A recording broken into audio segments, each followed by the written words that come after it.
Bonjour, bonsoir, j'espère que vous allez bien.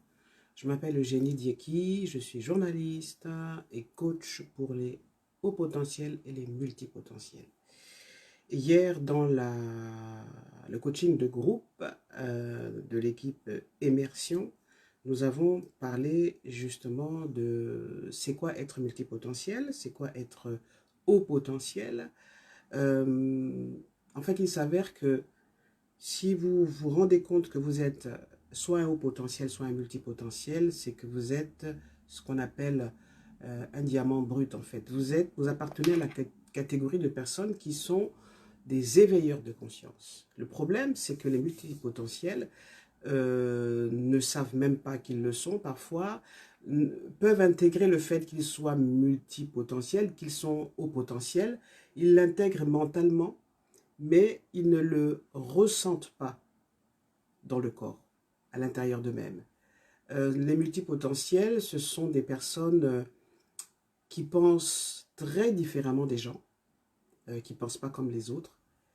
Et ce sont des êtres qui ont des super pouvoirs. Et moi, mon rôle en tant que coach, justement, c'est de vous permettre d'avoir accès à vos super pouvoirs afin que ces super pouvoirs vous permettent de vivre la vie que vous méritez et notamment d'attirer l'abondance. Et c'est pour ça que depuis quelques jours, aujourd'hui nous sommes au jour 20, justement quelques clés, quelques enseignements essentiels pour commencer à entrer dans l'abondance. Et toute cette semaine, depuis lundi, en fait, je vous ai partagé quelques extraits, quelques morceaux choisis d'un livre qui est accessible pour tout le monde.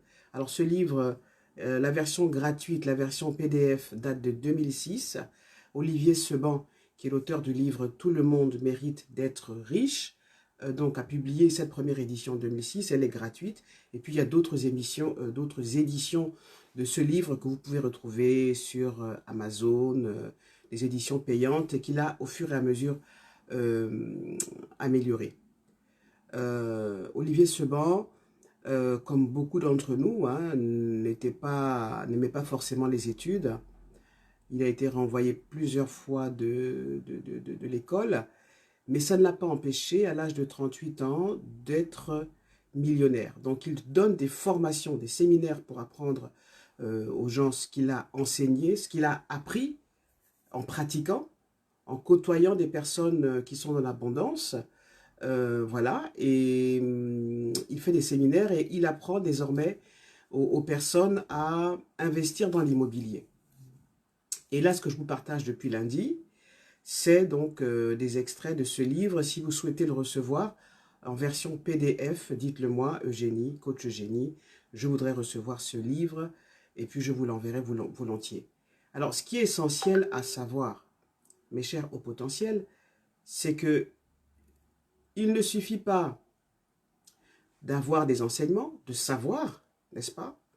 Parce qu'en fait, ce que Olivier Seban nous apprend, c'est que, en fait, tout le monde peut être riche. Tout le monde mérite d'être riche. La seule différence entre une personne qui est riche et une personne qui ne l'est pas, c'est que la personne qui est riche, en fait, sait comment activer les leviers de l'abondance pour s'enrichir. Pas seulement s'enrichir, mais faire fructifier son argent pour s'offrir la vie que vous souhaitez et non pas la vie qu'on vous impose ou que la vie vous impose, que vous vous imposez parce que quoi? En fait, soit vous n'avez pas la bonne information pour vous enrichir, soit vous procrastinez, soit vous manquez de confiance en vous, soit peut-être que vous n'avez pas accès à des enseignements comme ceux que je livre dans ce groupe qui vous permettent vraiment d'être écouté, accompagné, etc., etc. Donc, il ne suffit pas d'avoir des enseignements, il ne suffit pas que je vous envoie ce livre, hein, et puis il va être là dans votre compte WhatsApp, dans votre ordinateur. Vous ne le lirez pas. Et c'est pour ça que je prends la peine, sachant qu'il y a des personnes pour qui lire, c'est pas facile, de vous partager justement des extraits importants de ce livre. La semaine prochaine, on continue avec le challenge abondance et là, je répondrai de façon individuelle à vos questions, n'est-ce pas? je vous répondrai au cas par cas. J'ai par exemple une personne qui est dans ce groupe, qui est un jeune qui veut sortir de la misère, qui malheureusement est handicapé, qui n'est pas respecté dans sa famille et qui ne sait pas dans quelle direction aller. Et ça, c'est vrai qu'il y a beaucoup de personnes qui sont dans cette situation. Elle n'est pas désespérée. Et ce que j'aimerais vous dire, c'est que retenez la chose primordiale, c'est que c'est vous qui êtes la source. C'est par vous que tout commence. C'est par vous que tout commence. La source, c'est quoi? Vous voyez, quand un bébé vient vers vous, quand vous voyez un enfant tout potelé dans un lit, ou alors un enfant qui commence à courir comme mon petit-fils, que vous avez sûrement vu dans une de mes vidéos, cet enfant, en fait, c'est quoi? Qu'est-ce qui donne envie que ses parents investissent en lui? Qu'est-ce qui donne envie qu'on ait envie de le prendre dans nos bras? Mais c'est parce qu'il donne de la joie sans compter. C'est l'amour incarné, c'est la vivacité incarnée, c'est la vie en fait. Et en grandissant, nous avons tendance à l'oublier. On a tendance aussi à l'oublier parce que eh bien, l'éducation que nous recevons, qui est une éducation, oui, c'est l'éducation qu'on reçoit, elle ne nous enseigne pas tout, et puis parfois elle a tendance à nous détourner de qui nous sommes, à nous détourner de la source que nous sommes. Donc, c'est comme si en fait, vous étiez cette tasse, n'est-ce pas? Et puis qu'on mettait, cette tasse contient toute votre richesse, tous vos dons, toutes vos capacités, mais on met un couvercle dessus. Et le couvercle, ben, c'est l'éducation qu'on reçoit, c'est les injonctions. Tu ne dois pas faire ci, tu dois être comme ça, fais plutôt ci.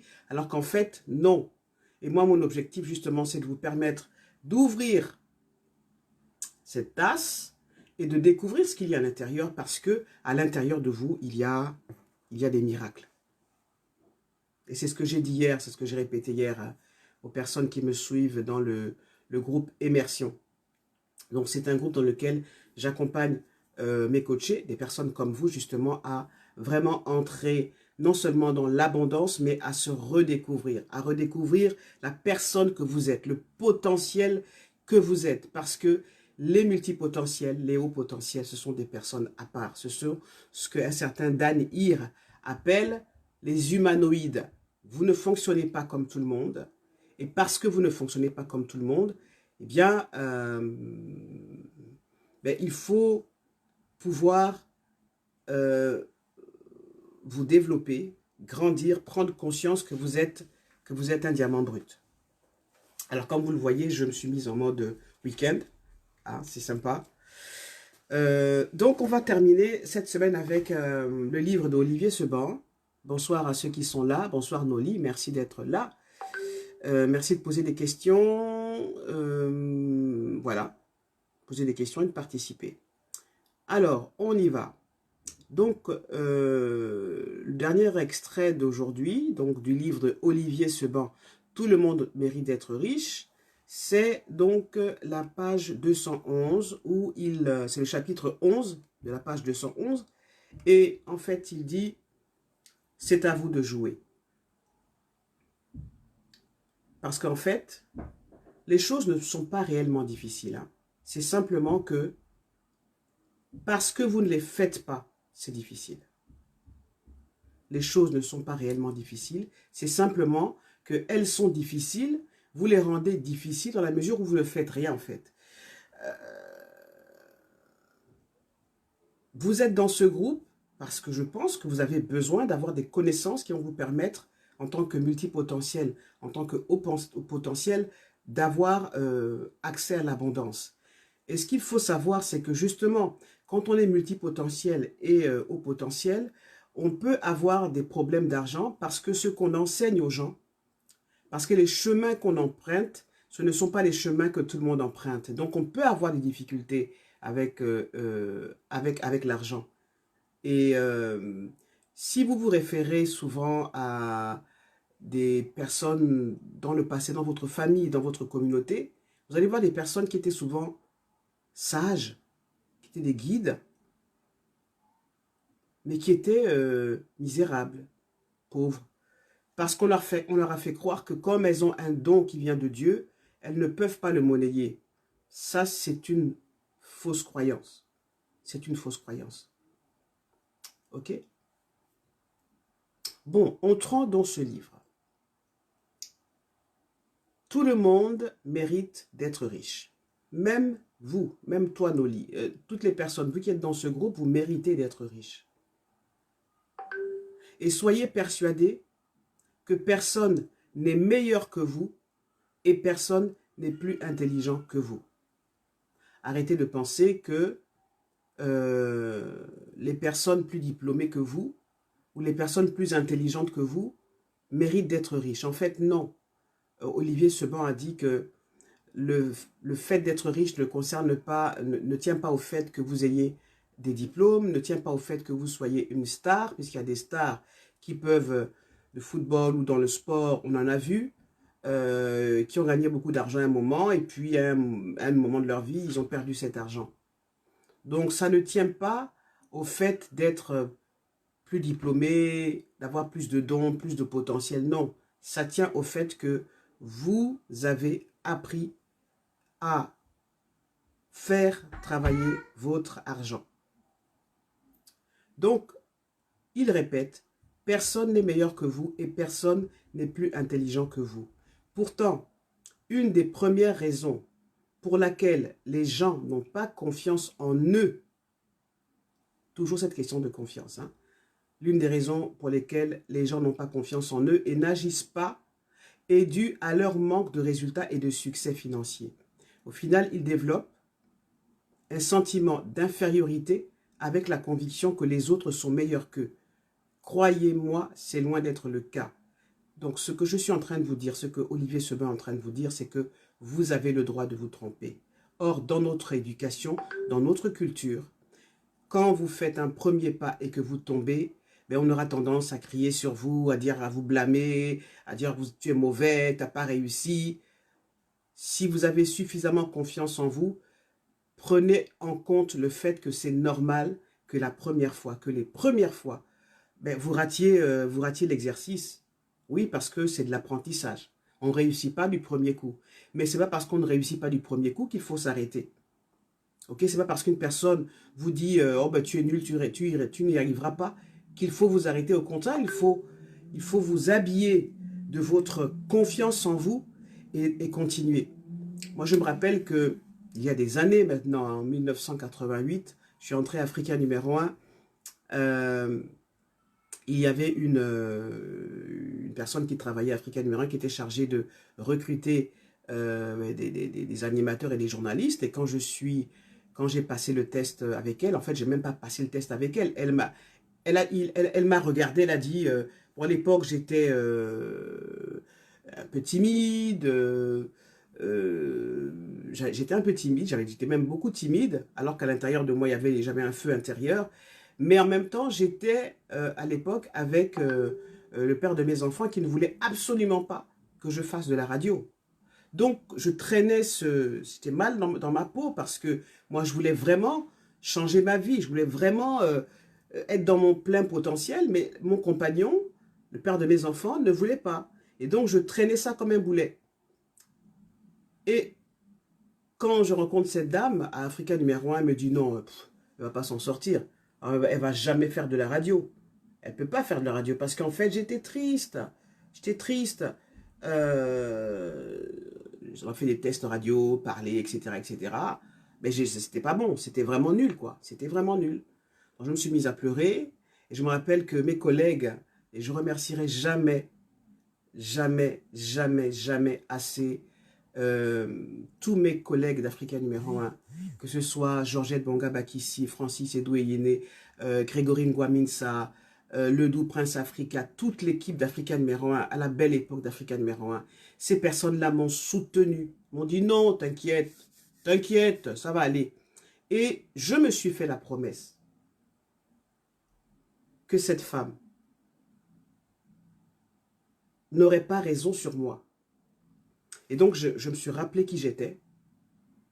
Je me suis rappelé la personne que je suis. Et j'ai dit non, ce que dit cette femme-là, c'est faux. Et je veux lui prouver. Et donc, je suis entré Africain numéro 1. J'ai fait pratiquement toutes mes toutes mes classes, on va dire. C'est vraiment la radio africaine numéro 1 qui m'a construite, en fait, qui a fait de moi ce que je suis, j'ai donné et j'ai reçu. Donc c'est pour vous dire, en fait, que n'ayez pas peur de vous tromper. N'ayez pas peur de vous tromper. Vous commencez quelque chose, vous cassez le bras ou la cheville ou ça fait mal.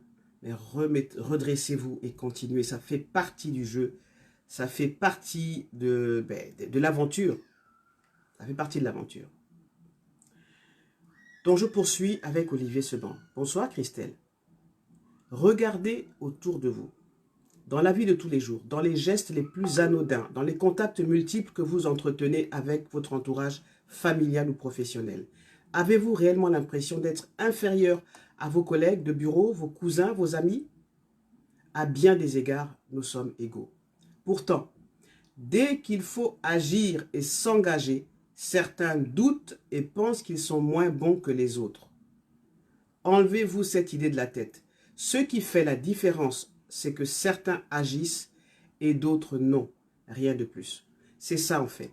C'est pour ça qu'Olivier Seban dit, tout le monde mérite d'être riche. Sauf qu'il y a des personnes qui vont commencer par exemple à mettre de l'argent de côté, c'est ce qu'on conseille, donc payez-vous en premier, et puis qui ne vont pas y arriver, et qui vont baisser les bras, et qui vont rester comme ça pendant 1 année, 2 ans, 10 ans, parfois ça dure longtemps. Quand on a eu un échec, ben, les répercussions de cet échec, de cette chose qu'on vit comme un échec, peuvent durer des années, n'est-ce pas?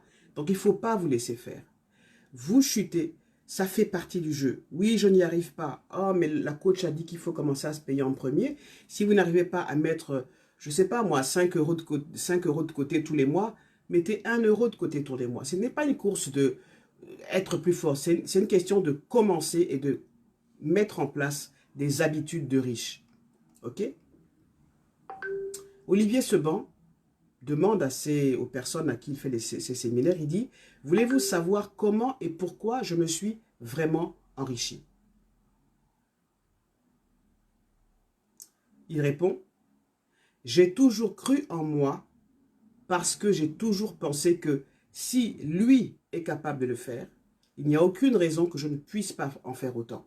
Si quelqu'un dans votre entourage, dans les personnes que vous admirez, que vous regardez à la télévision, enfin vous avez des personnes, des fans que vous admirez, ces personnes-là, on les voit au sommet de la gloire, mais ce qu'elles ne racontent pas, c'est les déceptions, les échecs, il faut recommencer, Oui, ces personnes que vous voyez briller, vous les enviez, vous les admirez, mais elles ne sont pas arrivées comme ça, par un coup de baguette magique. Elles ont dû prendre sur elles ont dû se rappeler qui elles étaient, elles ont dû se dire, mais je vais faire ça pour qui? Je fais d'abord ça pour moi.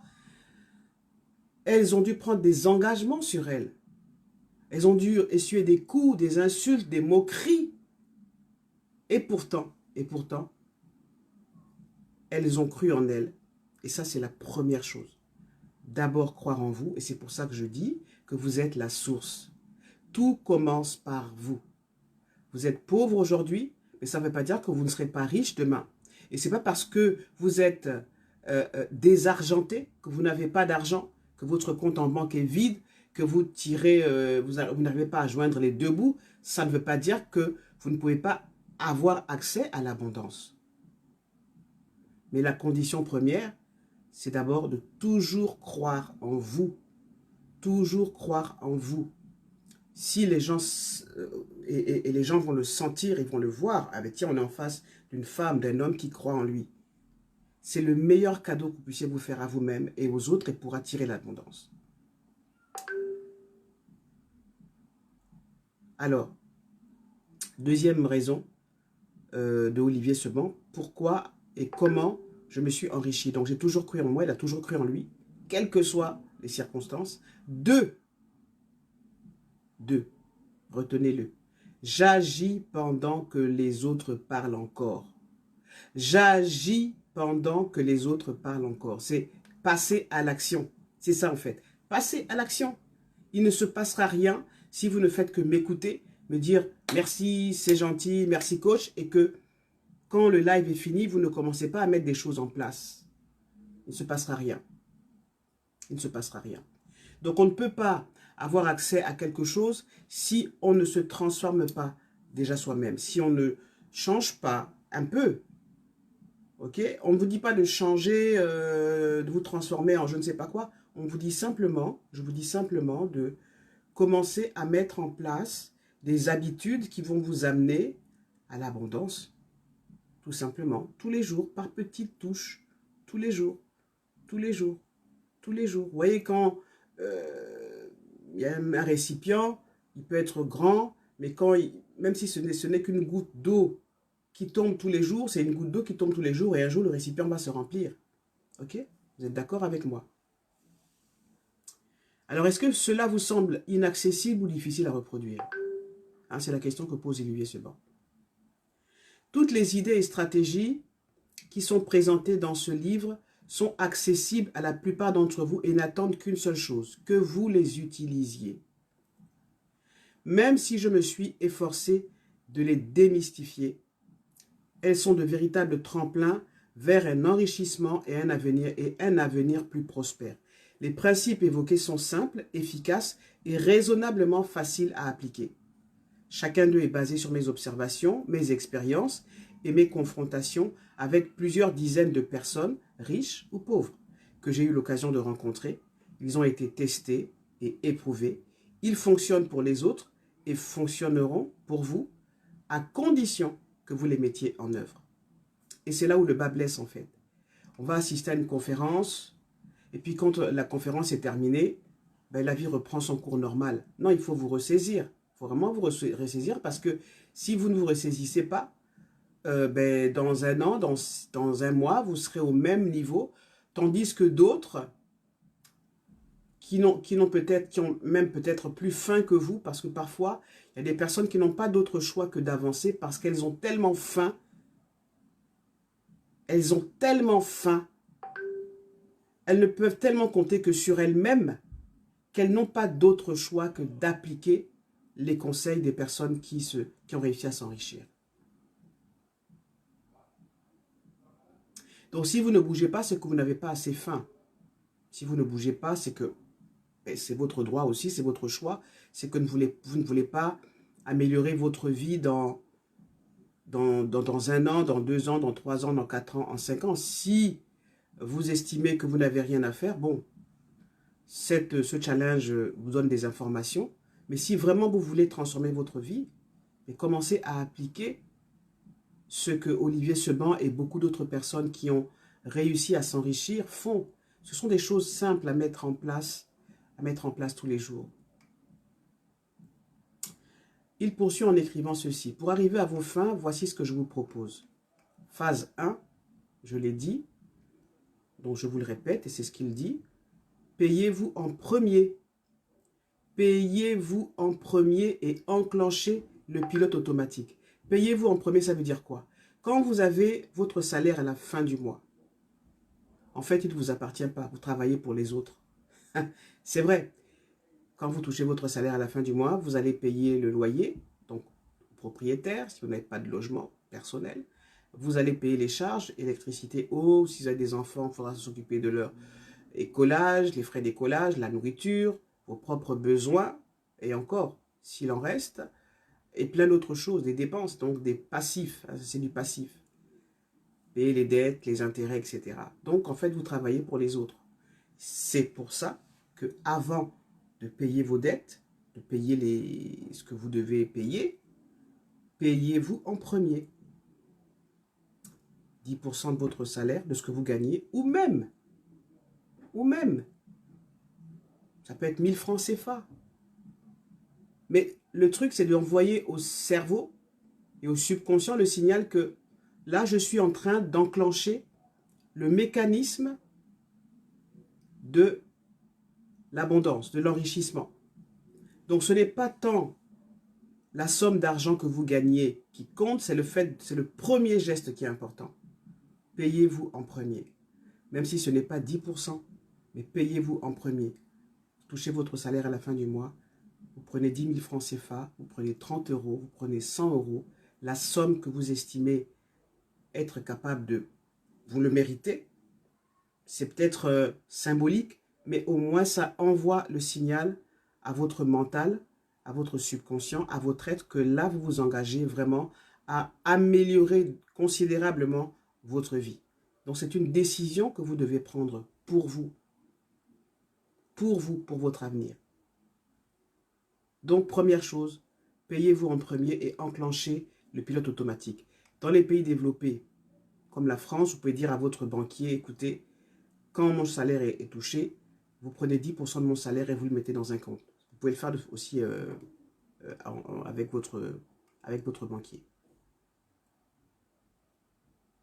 Parce qu'en fait, et c'est ce qu'écrit Olivier Seban, la raison pour laquelle vous devez vous payer en premier, c'est que vous enrichissez les autres et pas vous. Vous enrichissez votre propriétaire de votre maison, vous enrichissez les banquiers, et pas vous en fait. Donc l'argent que vous gagnez, vous le donnez à des gens, ben oui, c'est normal, mais ça vous appauvrit si par exemple vous ne vous dites pas, ben, il faut que je sois il faut que j'entre dans un processus d'accumulation, donc de mettre de l'argent de côté pour moi, pour pouvoir me créer une deuxième source de revenus qui va me permettre de commencer à accumuler de l'argent et faire travailler l'argent. Et il y a beaucoup de moyens. Hein, il y a un système bien éprouvé en Afrique, hein, la tontine. C'est un bon moyen d'investir sur vous. C'est très bien, mais à condition que cette tontine-là ne vous serve pas à payer des dettes. C'est ça en fait. Cette tontine ne va pas vous servir à payer des dettes. Elle doit vous servir à acheter un terrain, acheter un bien immobilier, en tout cas à investir dans quelque chose qui va vous rapporter de l'argent. Je pense qu'on est clair avec ça.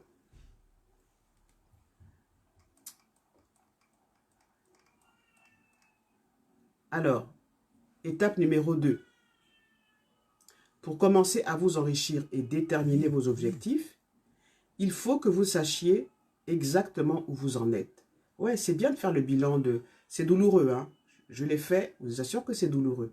C'est bien de faire le bilan de où vous en êtes sur le plan financier, ou sur le plan même du patrimoine. Est-ce que vous avez une maison? Est-ce que vous avez... Quels sont les biens que vous avez? Donc c'est important de faire votre bilan financier, matériel. Et ça, souvent, on ne le fait pas. Parce que on fait un peu l'autruche. Ah non, je ne veux pas voir mes dépenses. Non, je préfère ne pas voir. Mais ayez le courage de le faire parce que si vous faites cet exercice-là, vous saurez où vous en êtes. Et ça va éclairer donc la suite du parcours. Donc, tant que vous ne serez pas passé par cette étape, vous n'aurez aucune idée précise de vos possibilités. Et quand vous faites le bilan de vos acquisitions, ce ne sont pas seulement les acquisitions, je dis que c'est douloureux, mais ce n'était pas si douloureux que ça. C'est de se dire, en fait, mais j'ai tant de capacités, tant de potentiel, mais je n'utilise pas. Le bilan de vos possibilités, c'est quoi? C'est à la fois vos biens matériels et vos biens immatériels. Alors, c'est quoi les biens matériels? Bon, ça, vous savez, vous avez une maison, 2 maisons, voilà, vous avez une affaire qui marche, qui tourne, qui vous apporte de l'argent, ok? Ça, c'est des biens matériels. Mais vous avez aussi des biens immatériels. Et dans les biens immatériels, c'est, mais tiens, j'ai un talent que je n'ai pas développé, j'ai des relations, j'ai des personnes qui peuvent m'ouvrir des portes et je ne vais pas vers ces personnes-là. Je sais que j'ai un potentiel, peut-être que je dois faire une formation pour m'enrichir, pour être plus performant, et vous ne le faites pas. Ça fait partie de tout ça, en fait. Ça, c'est faire vraiment un check-up de là où vous en êtes.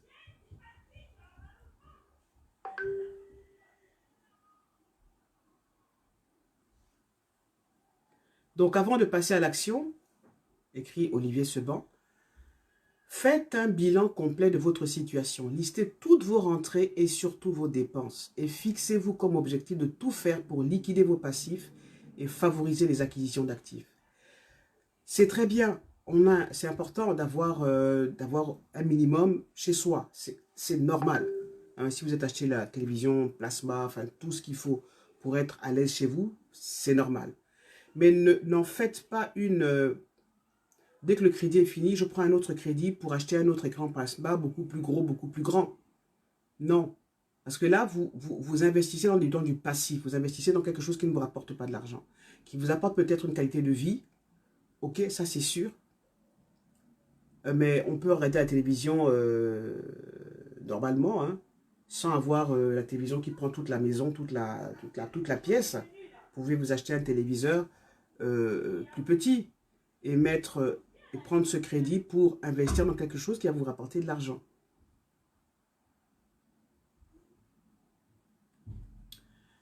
Il conseille aussi de liquider vos crédits.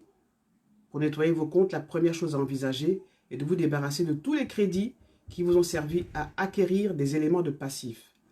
C'est pas facile. Ça, je sais que c'est pas facile. Rappelez-vous, rappelez une nouvelle fois votre banquier et demandez-lui de supprimer tous les découverts autorisés et rembourser vos crédits en donnant la priorité à celui où il reste le plus d'intérêts à payer. Même si le remboursement est partiel, faites-le. Ainsi, vous dégagerez des excédents tout en allégeant le boulet que vous traînez chaque jour. Une fois que vous aurez remboursé tous vos crédits à la consommation, attaquez-vous au crédit de votre résidence principale. Et je vous assure que c'est assez paradoxal. Quand vous allez faire ça, vous allez vous sentir, tiens, oh là là, mais j'ai plus de crédit là, qu'est-ce qui se passe? Il y aura comme une espèce de vide parce que vous avez été habitué à être crédit sur crédit. Et vous risquez de retomber justement dans le piège de « Oh ben oui, ben j'ai plus de crédit, ben je peux reprendre un autre crédit. » Vous risquez de tomber dedans. Donc, il faut être vigilant. Soyez vigilant. Soyez vigilant, vigilante. Autre chose que recommande Olivier Seban, alors ça peut paraître mais qu'est-ce qu'il raconte celui-là? Mais c'est vrai en fait. Videz vos placards et vos greniers. Souvent, chez nous, dans nos maisons, il y a des choses qui s'entassent, des vêtements qui sont là, des choses qu'on a achetées, plein de choses dont on sait qu'on ne va pas les utiliser. Mais il y a une espèce, on a envie de les garder, comme s'il y avait un besoin d'accumulation, de donner, revendez, mais laissez de la place pour faire entrer du nouveau dans votre vie. Si vous avez des choses auxquelles vous êtes attaché, oui, peut-être que vous pouvez les garder, mais vraiment, débarrassez-vous du superflu, quoi. Débarrassez-vous du superflu. Olivier Seban écrit « Vous n'imaginez pas tout ce que nous accumulons et que nous n'utilisons plus. » Si vous avez déjà effectué un déménagement, vous êtes-vous aperçu du nombre de choses emmagasinées que nous ne déballons même pas une fois arrivés dans notre nouvelle habitation? Ben oui, c'est des choses dont il faut se débarrasser. C'est des choses que vous pouvez vendre, que vous pouvez donner. Ça allège votre cerveau, ça allège votre maison. Voilà, il y a plus d'espace. Et quand ça se passe comme ça, il y a une espèce de magie qui se passe où, tiens, l'argent se dit, ah ouais, ouais. Maintenant, l'espace est libéré, je peux maintenant entrer dans la vie de cette personne-là. Ça se passe aussi souvent, et très souvent, sur le plan énergétique. Il conseille aussi d'identifier vos actifs. Les actifs, hein, ce sont des acquisitions qui vous rapportent de l'argent. Si ce n'est pas le cas, regardez s'il n'y a pas un autre moyen de rendre vos actifs plus productifs. Ok? Et puis quelque chose qu'il dit également, qui est très important, appréciez la valeur des choses. Appréciez la valeur des choses. Identifiez toutes vos dépenses. Classez-les en deux catégories, nécessité et superflu. Analysez chaque poste en tenant compte du rapport coût-utilité et posez-vous la question de savoir si vous en avez réellement pour votre argent. Vous serez certainement surpris de constater que pour certaines catégories, vous dépensez trop d'argent pour le plaisir qu'elles apportent ou l'utilité que vous en avez. C'est souvent le cas avec les télécommunications modernes. Ces dernières ont induit un coût supplémentaire dans notre vie avec l'arrivée des téléphones portables et Internet. Cela ne veut pas dire qu'il faut refuser la technologie, bien au contraire, mais celle-ci a un coût qui n'existait pas il y a quelques années, que vous devez gérer aujourd'hui et apprécier à sa juste valeur. Une fois que vous aurez identifié toutes vos sources de dépenses, il vous restera à construire un budget uniquement basé sur vos nécessités, pas le superflu, tout en considérant que votre priorité, je sais, j'insiste, hein, c'est ce qu'écrit Olivier Seban, est de vous payer en premier et que votre objectif est d'avoir des excédents pour vous offrir le superflu qui matérialisera la récompense de vos efforts de gestion.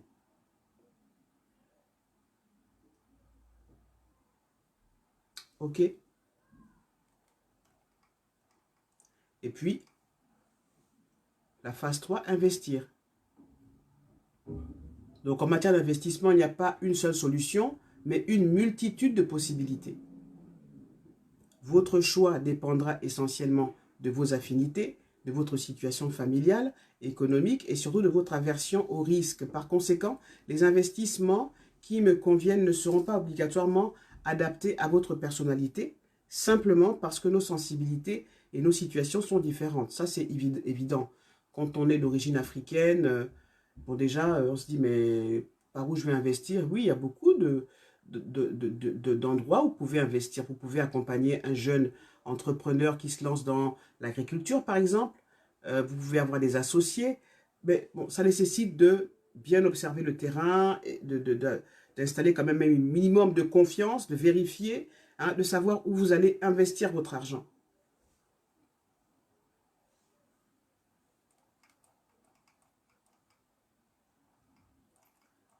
Alors, dans ce livre, il y a une partie où il donne des conseils sur comment investir dans l'immobilier. OK. Il dit, les conseillers ne sont pas les payeurs. Un des derniers obstacles qui reste à surmonter est issu de l'influence que vous subissez de votre environnement et principalement des fameux conseilleurs qui ne sont jamais les payeurs. Méfiez-vous des personnes de votre entourage et sachez ne pas trop tenir compte de leur avis. Je ne dis pas que leurs conseils ou mises en garde ont pour but de vous freiner volontairement, quoique dans certains cas, mais ce qu'ils risquent de vous communiquer, c'est surtout leur peur d'investir. Vous en avez déjà assez avec la vôtre, la manifestation de leur ignorance, leur crédulité, leur jalousie et quelquefois de leur arrogance. Ça veut dire, encore une fois, que vous devez apprendre à vous écouter, à écouter la voix à l'intérieur de vous qui vous dit « vas-y, n'y va pas ». De toute manière, voilà, c'est vraiment, il va falloir commencer à apprendre à vous connaître et apprendre à écouter. Et nous sommes tous dotés de cela. C'est une espèce de GPS à l'intérieur de nous qui nous guide dans nos choix, dans nos actions et dans plein d'autres choses de la vie. Sauf que on n'a pas été habitué à écouter notre GPS intérieur, on est plutôt été habitué à écouter ce que disent les autres. Je vais vous donner un exemple qui n'a peut-être rien à voir avec le challenge abondance, mais ça tient à ça. Il y a quelques années, donc avant que j'arrive sur Paris, donc j'étais directrice des programmes d'Africa numéro 1, mais également conseiller économique et social. Et je me rendais compte que de la réalité d'occuper un poste, c'est-à-dire qu'on vous nomme à un poste et vous vous êtes emballé, vous êtes contente, ok, et vous vous rendez compte que la direction, en fait, veut vous mettre dans un moule. Fais ci, fais ça, sois délateur, enfin voilà, voilà, on vous met dans un moule, on vous dit non, maintenant, tu as un poste important, maintenant tu peux commencer à manipuler les gens. Et je ne pouvais pas le faire. J'ai commencé à mal être dans ma peau, en fait, à me sentir très mal. Donc, vous voyez, donc déjà, c'est votre corps qui vous envoie des signaux. Quand vous vous sentez mal dans une situation, votre corps vous envoie des signaux. Votre corps vous envoie des messages à travers un sentiment d'inconfort. Vraiment, je commençais à me sentir très mal. Et j'ai demandé à ma meilleure amie, écoute, j'ai l'impression que je ne vais pas tenir. Je pensais pouvoir apporter un plus. Je sais que j'apporte un plus, mais je suis face à des personnes qui me résistent et qui m'empêchent vraiment de faire en sorte que les fonctions qu'on m'a demandé les fonctions qu'on m'a demandé d'accomplir, en fait, les gens ne veulent pas que je les accomplisse parce qu'ils se rendent compte que je vais atteindre les objectifs et voilà. Et ça dérange beaucoup.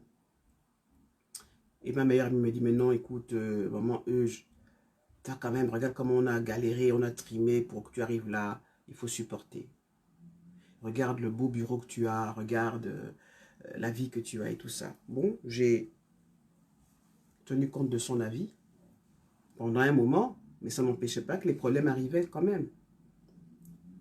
Et je me rappelle que j'en ai touché un mot à un collègue au Conseil économique et social.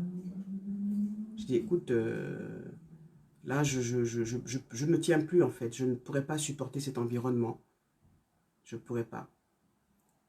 Et je lui dis, écoute, je vais aller sur Paris parce que j'ai des propositions sur Paris.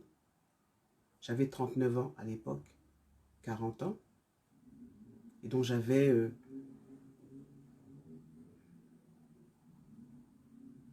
quand on m'observait, j'avais une belle vie. Et c'est vrai que j'avais une belle vie. J'avais un bon poste. J'étais au sommet de mon art, j'ai envie de dire. Mais à l'intérieur de moi, ça ne se passait pas bien.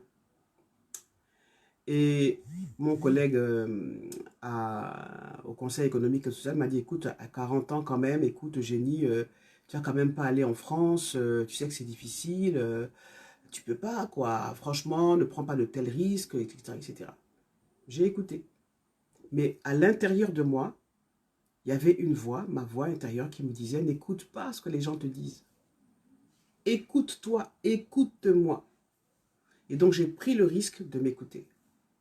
Et quand je suis arrivé à Paris, les choses se sont mises en place presque naturellement. C'est-à-dire que je n'ai pas eu de mal à trouver mon travail. Il se trouve que le directeur d'Africa numéro 1 à Paris m'avait déjà contacté. Il m'avait dit, j'ai envie de vous, voilà, que vous veniez sur Paris. Et je suis arrivé sur Paris. Et au bout de 3-4 mois, j'ai intégré Africa numéro 1 Paris. Et c'est à Paris où j'ai vraiment montré mon talent, où j'ai vraiment explosé. J'ai eu la chance d'avoir un patron qui me faisait confiance, qui m'a donné carte blanche. Et j'ai fait ce que j'avais à faire. Et tout tombait à pic en fait. Je suis arrivé à un moment en France où les Africains de France, ceux qui se lèvent tôt, ceux qui triment, ceux qui sont français,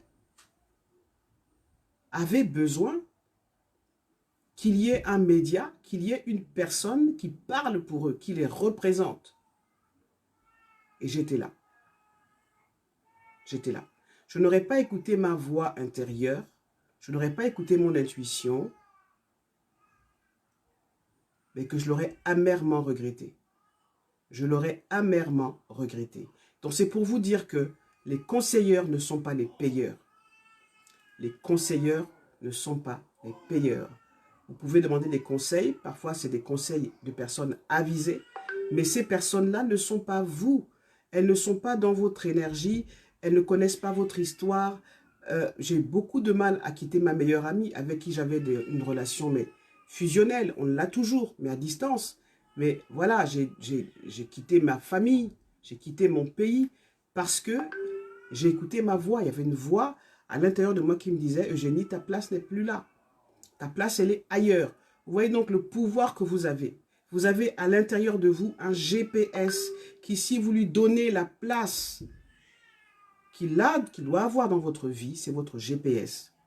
Il va vous permettre justement d'atteindre vos objectifs beaucoup plus facilement que si vous écoutiez les conseils de personnes et tout ça, d'autres personnes. Donc les conseilleurs ne sont pas les payeurs, hein. C'est ce que dit Olivier Seban dans son livre « Tout le monde mérite d'être riche ». Dernière chose que dit Olivier Seban, votre meilleur investissement, formez-vous. Formez-vous. Formez-vous. Quand je dis formez-vous, ça ne veut pas dire forcément de repartir à l'école, encore que oui, parce on apprend tous les jours, on se forme tous les jours. Mais vous pouvez acheter des livres, aller sur Internet, formez-vous, formez-vous. Il y a de telles connaissances. Si vous êtes des multipotentiels, et je sais que les multipotentiels ont soif de connaissances, formez-vous, soyez curieux, élargissez votre horizon. Mieux vous connaîtrez les lois d'enrichissement, plus vous aurez de possibilités de vous enrichir et de saisir les occasions qui se présenteront. Et quand vous vous formez, mais tout d'un coup, vous êtes votre cerveau, votre esprit, cette voix intérieure vous guide. Tiens, là, il y a une opportunité. Tiens, là, tu devrais investir. Et parfois même, vous tombez sur des occasions d'investissement qui ne demandent pas beaucoup d'argent, qui demandent juste, tiens, il y a une bonne affaire là, je vais la saisir. Et si vous la saisissez bien, vous commencez à avoir de l'argent. Mais la première chose, c'est de croire en vous et c'est de passer à l'action. De passer à l'action. Est-ce que vous avez envie, dans 1 an, dans 2 ans, dans 5 ans, imaginez que dans 5 ans, et moi c'est vraiment ce que je vous souhaite, qu'en ayant appliqué ces quelques conseils, en vous engageant à entrer dans l'abondance, que dans 5 ans, vous vous disiez, waouh, voilà ce que j'ai accompli. Vous serez fier de vous dire, je peux arrêter de bosser pendant 1 an, je peux demander une mise en disponibilité, et puis pendant 1 an, je fais le tour du monde, ou bien pendant 1 an, je repars au pays, je vais investir dans l'agriculture, je me donne du temps pour moi, pour me poser, pour regarder mon avenir, pour voir grandir mes enfants, pour aller au Ghana, aller en Alaska, aller où vous voulez. Est-ce que vous vous rendez compte ce que peut apporter justement le fait d'avoir suffisamment d'argent pour pouvoir s'offrir la vie qu'on veut?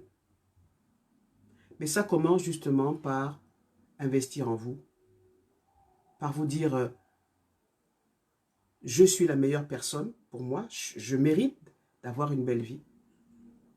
Je mérite d'avoir une belle vie, pas seulement pour moi, mais pour mes enfants.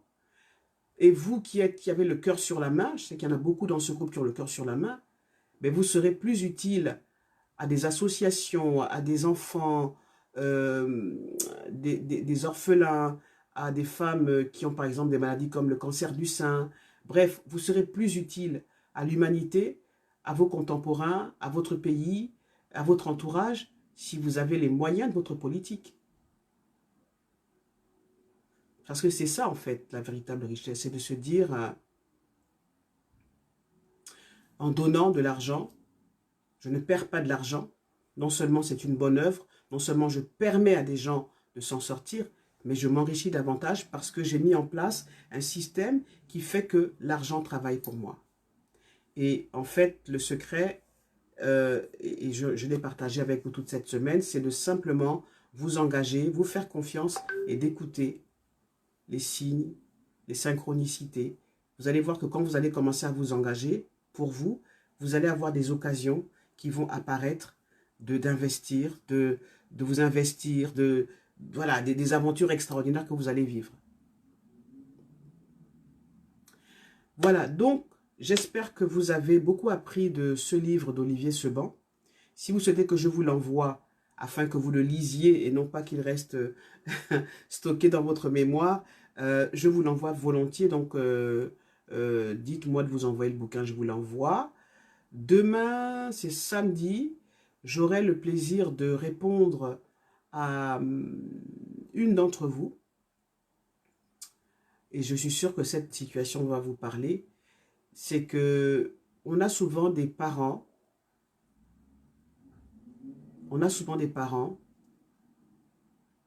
qui n'ont de cesse, dès l'instant où on est né en fait, hein, de nous maltraiter, de nous dire tu es vilaine, tu es moche, tu n'y arriveras pas, tu es nul. Et quand on grandit, on a l'impression que, en fait, ça fait de nous des espèces de personnes vides à l'intérieur.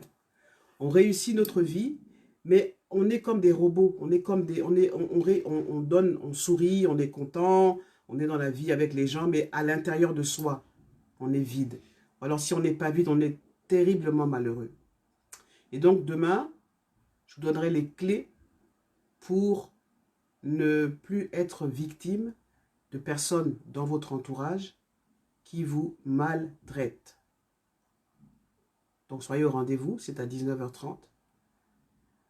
Et je vous souhaite donc un bon début de week-end. Je vous souhaite de vous retrouver demain à 19h30 et lundi, donc je donnerai 5 réponses appropriées avec des cas précis en lien avec des situations de personnes qui sont dans une situation difficile. Ok? N'hésitez pas à me contacter si vous souhaitez entrer dans l'aventure, le programme Immersion, et puis de me poser des questions, quelles qu'elles soient. Bon week-end!